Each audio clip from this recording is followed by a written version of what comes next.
Thank you. Love you, Chrissy! Oh my gosh, thank you. So we really wanted to have you at the summit, and I know that you also had heard about it last year and said, no, I think I want to talk to those people. For sure. And it's a lot, I think, because you represent such an unconventional success story. It's always like so easy to say, but of course, now she has a #1 selling memoir, and the show's getting nominated for Emmys, and everybody is like hanging on every episode at the moment, which they of course Those writers are unreal. Yeah. I don't know how they do it. They kill us. They don't. They totally do. Yeah. But it wasn't an easy path for you, and so I think that, you've told the story before, but I don't think you could tell it enough times of how you see yourself and what made you think you could achieve the things that you've achieved as somebody who doesn't you just broke every rule. It kind of broke every rule. Well, I'm not necessarily a rule breaker, not at home. I'd be in trouble for that. But when it comes to doing things in an unconventional way, I had to. I mean, it's just, interestingly enough, I went to the open call with my sister who was interested in print modeling, and I was like, in my heart, I'm like, please take me away from this little baby town. And but I didn't know how to get out of it, like. How many people live in Homestead, Florida? Well, we were in Gainesville at the time. Gainesville. Oh, big city. So it's relatively big compared to Los Angeles, not so much. There's like, it's a small town, but being discovered at a Holiday Inn on Newberry Road, if anybody's from Florida, Gainesville, it doesn't even exist anymore. So, something innately was like, yeah, I should take my sister, but I didn't know that I would be auditioning for my soon-to-become manager. And, the reason why I was even there was a woman was sitting across from me, and she's filling out paperwork, and she's like, I taught at your high school. And I'm like, no, you didn't. Crazy lady, I love you, but you did not. And she's like, well, I think you're here for a reason. And I was like, okay, whatever. It's not like my family had money to put me through college or even go and study acting at a conservatory or any of that. I was teaching preschool at the time, right after I was working at McDonald's for, I don't know, probably 4 or 5 years throughout high school and then before I taught preschool. So anyway, she comes out and the soon-to-be manager comes out and she's like, what are you doing here? And I'm like, I couldn't even speak. I was like, this is my sister. She's auditioning, and she's like, my sister's like, you sing? You want to like sing, don't you? And I'm like, In my heart, I was like, take me away, I want to go. But I was too afraid of my own shadow. That's why I didn't do theater in high school. Those theater kids were real good, and I was super intimidated. So I end up, singing on Reflections on, which is very ambitious, folks. But such a great song. We won't make you do it now, because it's real dry out tonight. Thank you. I'll spare you guys. But she was like, what are you doing here? And I'm like, I brought my sister. She's like, no, in Gainesville. And I was like, I don't know.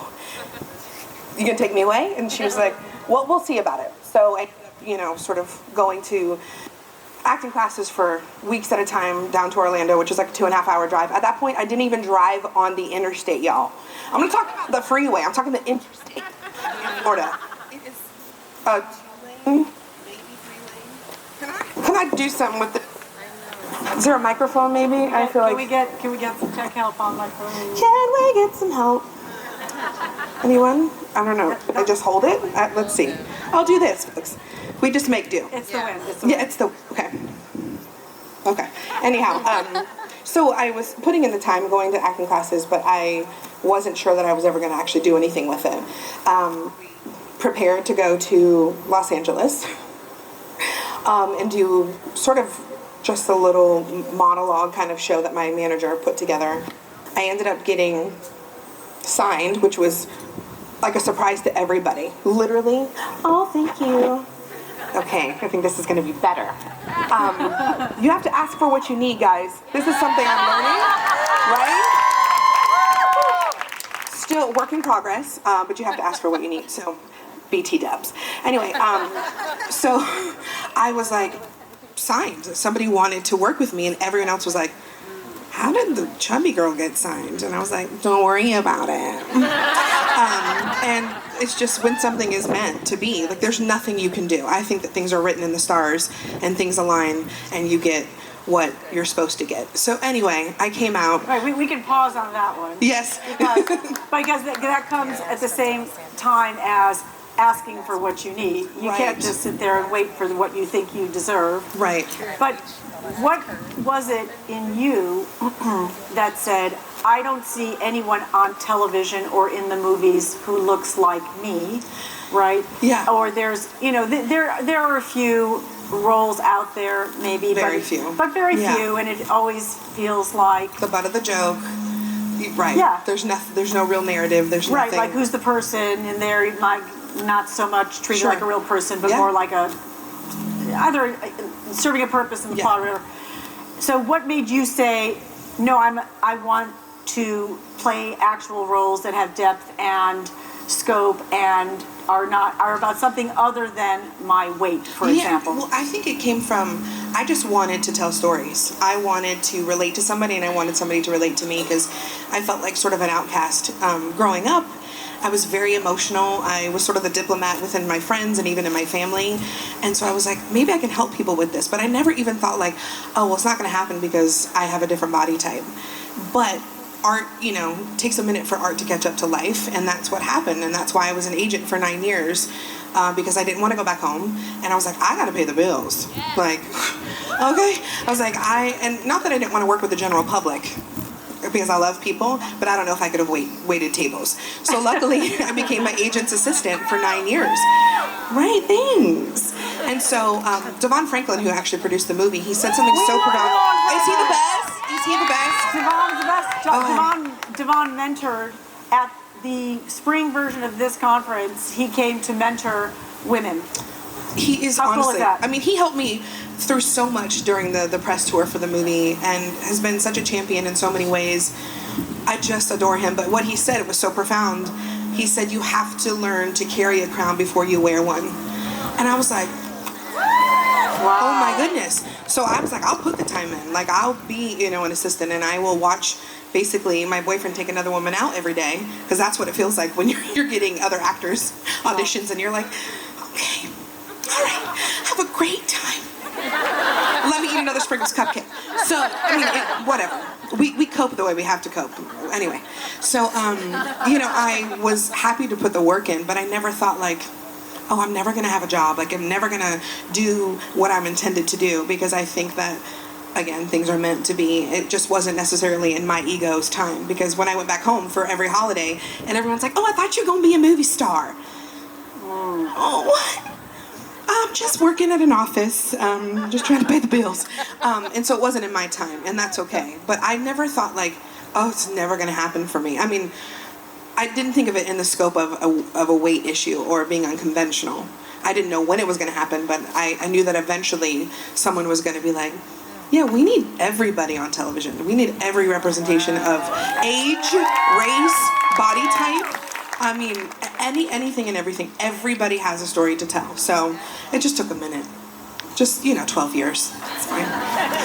Well, I mean, your character is so fascinating. I mean, it's been through so much. Now you have a baby on the show, and the baby's dealing with, you're dealing with the baby's deafness and blindness. Blindness. Ironically, it was going to be either that or that. So it's funny that you even mentioned that. If I don't know what I just heard like. Yeah, that's weird. Interesting. Yeah. You talk a lot about in other interviews. You talked about creating Kate and where she comes from. Mm-hmm. She's had a lot happen to her in the show that is very, very far. Like, I'm sure there's many points of connection between you and her. Sure. But where are you mining for the ups and downs that have happened to her in the 4 years of the show, including this last period of like being married, being a mother, going through pregnancy, all of those things? Right. It's interesting. We sort of have an idea of where the show is going, but we don't know the ins and outs. Like, we have the skeleton, but we don't know all the particulars. And luckily, I mean, we are so everyone on the cast is so grateful, and we feel so lucky that we get to do this kind of work day in and day out. And so we trust the writers and we trust Dan, you know, completely. And we're like, you just lead the way, and we'll do whatever you need us to do. But it's been so interesting, you know. Initially, everyone's like, oh, why do we only have to talk about the weight? But here's the thing. When you are overweight, it is an issue. It is something that you contend with in every single facet of your life. It's just like with age or with race or a particular place you grew up. It is who you are. And so I was sort of like, no, like, it's okay that we talk about it because this is why she is the way she is. And then, of course, we find out that she feels responsible for her father's death. Spoiler alert, if anybody's not seen the show.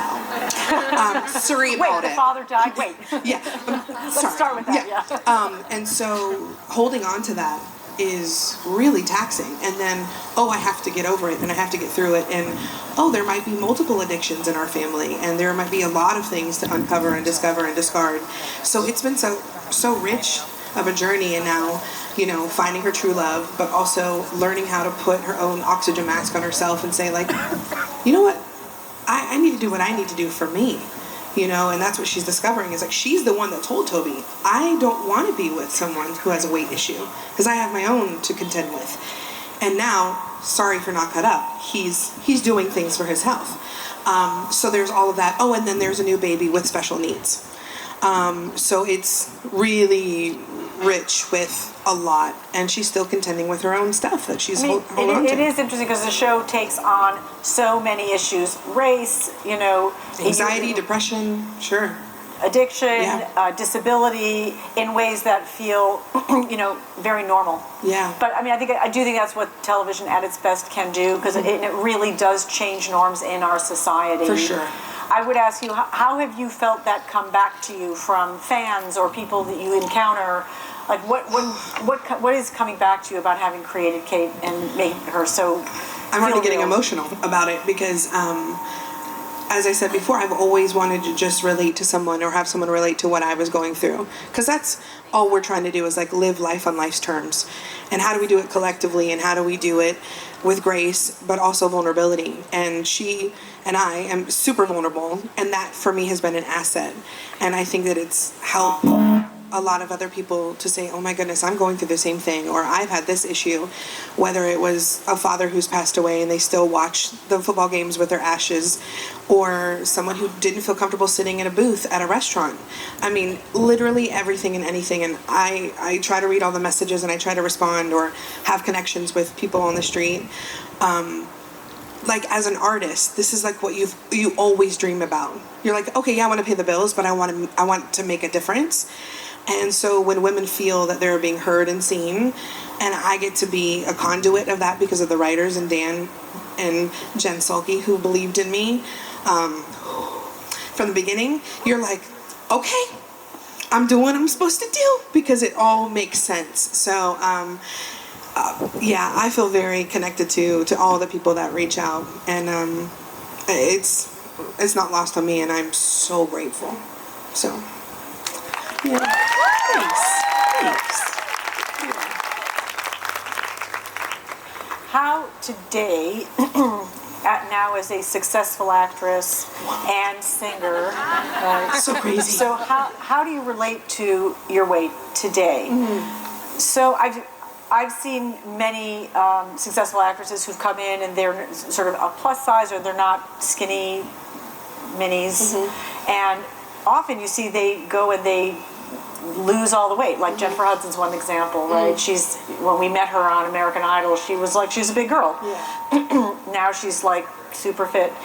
Do you feel pressure to, at some point, make that happen for yourself, or do you feel more like, this is who I am, this is what I'm meant to do, and I'm meant to be, this is what I'm meant to look like, this is my body, I'm comfortable in it? Yeah, you know, there's no real, goodness, there's so many different levels of response, because I think as we evolve as human beings, or in our particular life, we realize, you know, this isn't serving me anymore. Or if we God forbid, come across medical issues or problems that, maybe I just want to be a little more active.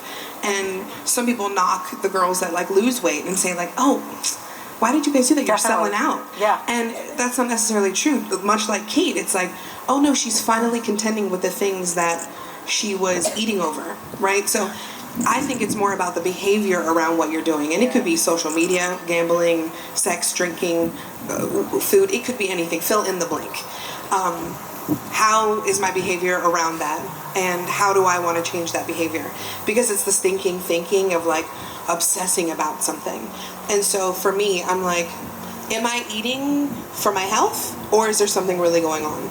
And whether I lose weight or I don't really hold on to like a number. You know, I don't think that's important, right? I don't think it's important because who's to say what, you know?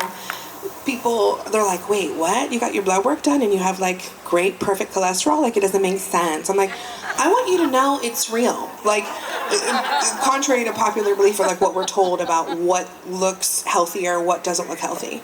I think it's hard too with weight because drugs and, you know, hardcore drugs or drinking or smoking is sort of glamorized and you're like, oh, she's sexy. But if she's overweight, she's like sitting in the corner and like a lonely, sad girl. And you're like, that's not actually true. Right. And people don't know people's medical history. So I think there's so many ways, and I think it's important for every individual to determine what makes them happy and how to get to that. Like, you know, because we have to, it's gonna take some time. You know, there's ways that, you know, some days I'm like, oh, I'm definitely eating my feelings.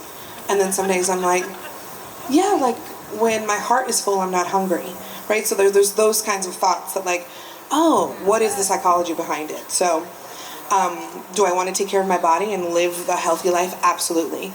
But that doesn't mean that you can't do it at an unconventional size. Yeah, for sure. Yeah.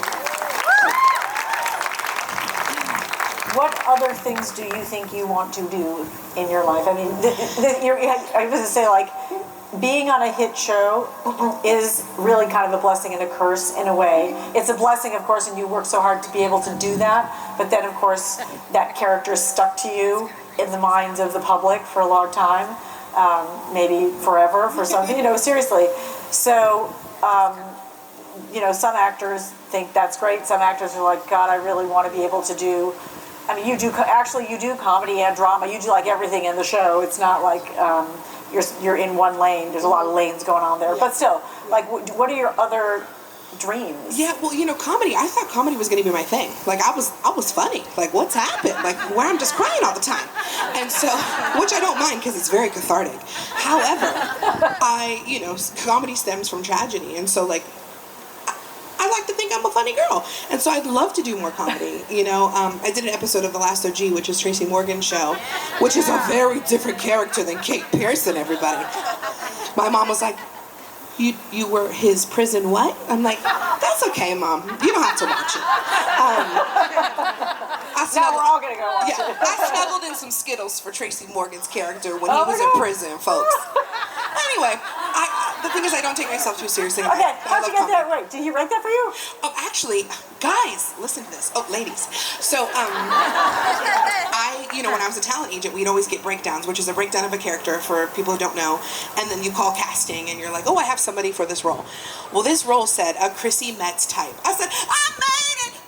I was like, oh my God! Like, that's... You're what? a type! What? Literally, I was like, my mind is blown. This is really exciting. So anyway, I was like, wait, why don't you just get the real thing if you're looking for a type? And they're like, well, we weren't sure if you were going to be interested. And I'm like, oh no, I'm so interested because I love to be silly and I love comedy. So comedy is something that I would love to strive towards. I'd love to do a period piece. Yeah, I would love to do that. Particularly maybe UK based. I don't know why I want to play an English person. And for anyone who's English, and I'm not going to do the accent for... No, do it. Well, I could do like a Zhao, right? A Zhao. Oh, anyway. That's good. I'm embarrassed because for all the English people are like, bloody hell. Like, Americans. Oh, no. I have a whole thing. Like, they come over here, all those British They're so talented. No, that's ridiculous. And they get all those parts. No, I think it's been like high time that American went over there and took some British parts away. Well, I mean, I think they're incredible. But yes. Kate Winslet's like, come on. I don't know. She's pretty amazing. I can't say. Okay, well, Yeah, you know. but they work so Now hard. they're coming. They work so hard at their craft, and I think it's a completely different way of their life than here in Okay, the States. UK But anyway. period piece. I'm loving this. Okay. Right, as you mentioned before, I'm working on some music, which has been my little girl dream since I was 7 or 8 years old. Like recording myself in little boom boxes, and anyway, so I'm working on music, which is. I can't even believe it. Would you like to have a family? Would you like to? Oh, here's the thing. I have a very big family. I'm one of 5. My sister just had her 4th baby. That makes 9 nieces and nephews. Y'all, Christmas is not cheap. So, I love kids. I taught preschool, and I love being able to say, this is not my child. Because I can't keep a succulent alive. Everyone's like, oh no, kids are easier. I'm like, what? So, I mean, I love kids, and I think they are so important. That's a no, huh? It's just like, not today. Yeah. I mean, but I could change my mind. I don't know. So I'm like, it's not like a hard, fast no, but I don't think so. I can babysit if you guys need that. Excellent. I love road trips, but I don't know. I mean, I love, so I would love to be in love, and who knows when and how and all that jazz, but I don't know. I don't know about children. I don't know. Okay, this has been super educational. I love talking to you. I could do it for an hour. Everybody, thanks. Thank you guys so much for coming.